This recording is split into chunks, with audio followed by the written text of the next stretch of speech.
معزز سامعین گرامی قدر، یہ جو دو خطبوں کے مابین کا وقت ہوتا ہے یہ دعا کے لیے، دعا کی قبولیت کے اوقات میں شامل ہوتا ہے، تو اس کے اندر آپ خوب دعائیں کیا کیجیے، اور جتنا موقع ملے اپنے لیے، اپنے گھر والوں کے لیے، ہم سب کے لیے اس کے اندر دعا کیا کیجیے۔ اور دوسری بات یہ کہنی ہے کہ احباب جمعے کے لیے امام کے ممبر پہ بیٹھنے سے قبل آیا کرے، اور اس کے بعد جب ہال فل ہو جائے تو ایک دوسرے کو پھلانگنا یہ بھی خلاف سنت اور خلاف شریعت ہے۔ جو بات آج آپ کے سامنے رکھنا مطلوب ہے، اس حوالے سے گزشتہ خطبے میں ہم نے آپ کے سامنے بڑی مفصل گفتگو کی، اور اس گفتگو کے اندر ہم نے آپ کے سامنے یہ بات رکھی تھی کہ ٹرانسجینڈر ایکٹ کس قدر خطرے کا حامل ہے۔ میرے بھائیوں، یہ بات تو ثابت ہو گئی کہ ٹرانسجینڈر ایکٹ خطرے کا ایک الارم ہے، لیکن آپ نے موجودہ صورتحال سیاسی کا بھی جائزہ لینا ہے۔ ایک طرف عوام سیلاب میں مر رہی ہے، حکمران ہو یا اپوزیشن ہو، کسی کے کان کے اوپر کوئی جوں رینگ رہی ہے، اپوزیشن والے اپنی کرسی کے چکر میں جلسے کر رہے ہیں اور حکمران ان کو پھنسانے کے چکر میں مقدمے درج کر رہے ہیں۔ بجلی کے بل اتنے زیادہ آئے ہیں، عوام کی چیخیں نکل گئی ہیں، کسی کو کوئی پرواہ ہے نہیں ہے۔ حکومت اور اپوزیشن ایک ہی دھندے کے اندر مصروف ہے، ایک دوسرے کو نیچا دکھانے میں۔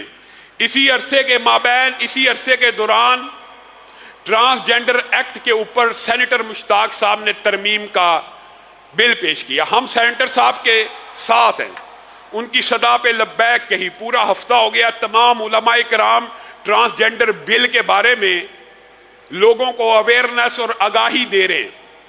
لیکن ہم سینیٹر صاحب سے بھی ایک بات کرنا چاہتے ہیں کہ آپ یہ جو ترمیم کر رہے ہیں اس ایکٹ کے اندر، صرف ترمیم کی کمپین مت چلائیے، بلکہ اس پورے کے پورے بل کو اثر نو پیش کرنے کی کمپین کیجیے اور سابقہ بل کو مسترد کرنے کی کمپین کیجیے۔ اس حوالے سے اللہ کے فضل و کرم سے جو بات میں آپ کے سامنے رکھتا ہوں اور کہتا ہوں، وہ بات کس قدر سچی اور درست ہے آپ خود اندازہ لگا لیجیے۔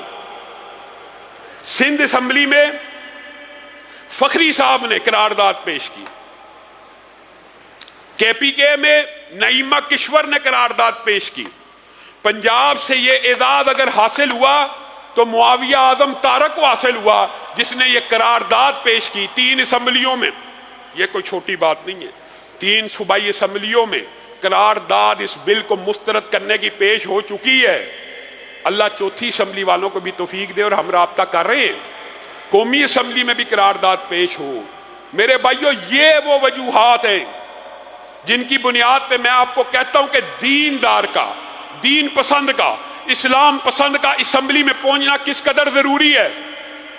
ایک پارٹی کا ایک ہی رکن اسمبلی میں پہنچا ہوا ہے پنجاب سے، اور اس نے بھی اس بل کے مسترد ہونے پہ آواز کو اٹھا دیا ہے۔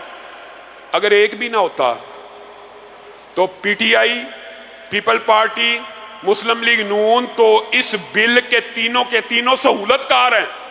ایاز صادق نے فٹافٹ گنتی کروائی تھی کہ جلدی جلدی پیش ہو جائے۔ شیری مزاری سپوکس پرسن ہے اس بل کی، سپوکس پرسن، نمائندہ ہے اس بل کے بارے میں لوگوں کو متفق کرنے کے حوالے سے، اور پیش کرنے والا کون ہے؟ نوید قمر، ماشاءاللہ، جنہوں نے سیکولر پارٹیوں کو ووٹ دیا ہے۔ کیا آج وہ اس جرم میں گناہ گار ہیں کہ نہیں؟ ایمانداری سے اپنے ضمیروں کو ٹٹولنا۔ تینوں پارٹیاں اس بل کے پیش کرنے میں، منظور کروانے میں ایک ہیں، اور آپ نے ووٹ کس کو دیا؟ ان تینوں میں سے ایک کو دیا ہے۔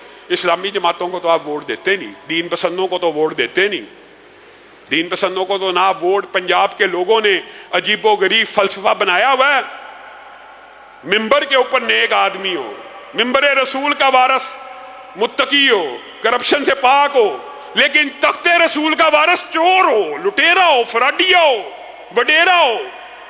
یہ عجیب کنسپٹ ہے۔ کیا رسول اللہ کی جو اسلامی ریاست ہے، کیا اس میں رسول اللہ صرف مسجد کے امام ہیں، ریاست کے امام نہیں ہے؟ مسجد کا وارث رسول اللہ نے بنایا تو ابو بکر کو بنایا، صرف مسجد کا بنایا کہ ریاست اور خلافت کا بھی بنایا؟ بتائیے۔ عمر ریاست و خلافت کے امام بنے، مصلے کے بھی بنے، لیکن آج آپ کو یہ سمجھایا گیا مصلے کا امام ریاست کا امام نہیں بننا چاہیے، بلکہ اس سے بھی بڑی بات ہے، آپ کو یہ سمجھا دیا گیا، کیسا مغالطہ، کیسی سوچ آپ کے دماغ میں ڈالی گئی، جی مولوی ممبر کے اوپر سیاست کی بات نہ کرے، مولوی ممبر رسول کے اوپر سیاست رسول کی بات نہ کرے، تو کون کرے؟ چور کرے، چور لٹیرا کرے، وڈیرا کرے۔ آپ کو یہ سبق پڑھا دیا گیا کہ ممبر کے اوپر سیاست نہیں ہو سکتی، سیاست چوروں کا کام ہے۔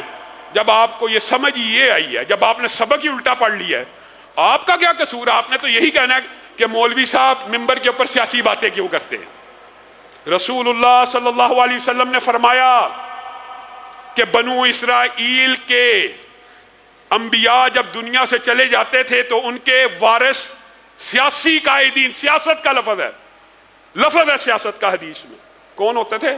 بنی اسرائیل کے دوسرے نبی، ایک نبی جاتا دوسرا آ جاتا، وہ سیاست کا وارث بھی ہوتا تھا۔ اور یہ بات سمجھانے کے بعد رسول اللہ نے امت کو یہ بات سمجھائی جو آپ بھول چکے ہیں، میرے بعد نبی کوئی نہیں آئے گا، میرے بعد نبی کوئی نہیں آئے گا، لیکن میرے وارث ہوں گے جو علماء ہوں گے۔ آپ نے کیا سمجھا علماء کو؟ آپ نے کہا رسول اللہ کی پوری شریعت، پورے کا پورا دین مسجد میں بند کر دیا جائے، نہ بازار میں جائے، نہ معاشرت میں جائے، نہ ریاست میں جائے، نہ سیاست میں جائے، نہ عدالت میں جائے، بس مسجد کے اندر قید کر دو، اللہ کے نعرے لگاتے رہو، سبحان اللہ، اللہ اکبر کی تسبیحیں پڑھتے رہو، کسی کو کوئی فرق نہیں پڑے گا۔ لکھ لیجئے۔ اس لیے ایک تو بات آئی ہے ضمنی طور پہ تو یہ بھی کر دی، دوسری آپ کو اس بات کی طرف بھی آپ کی توجہ مبذول کروانی ہے کہ آپ لوگوں نے سیلاب زدگان کی مدد نہیں چھوڑنی۔ جو حالات ہیں، جو ہماری ٹیم میں سندھ کے اندرون سندھ میں اللہ کے فضل و کرم سے کروڑوں روپے کے قریب آپ نے امداد دی ہے، جو سندھ کے دور دراز علاقے اور کے پی کے علاقوں میں جاری ہے، لیکن جو صورتحال ہے وہ یہ ہے کہ ابتدائی امداد تو چلو کھانا پینا فاقہ کشی سے بچانا تھا، لیکن حالات اتنے برے ہیں، گھر تباہ ہو چکے ہیں، بسترے نہیں ہیں، کپڑے نہیں ہیں۔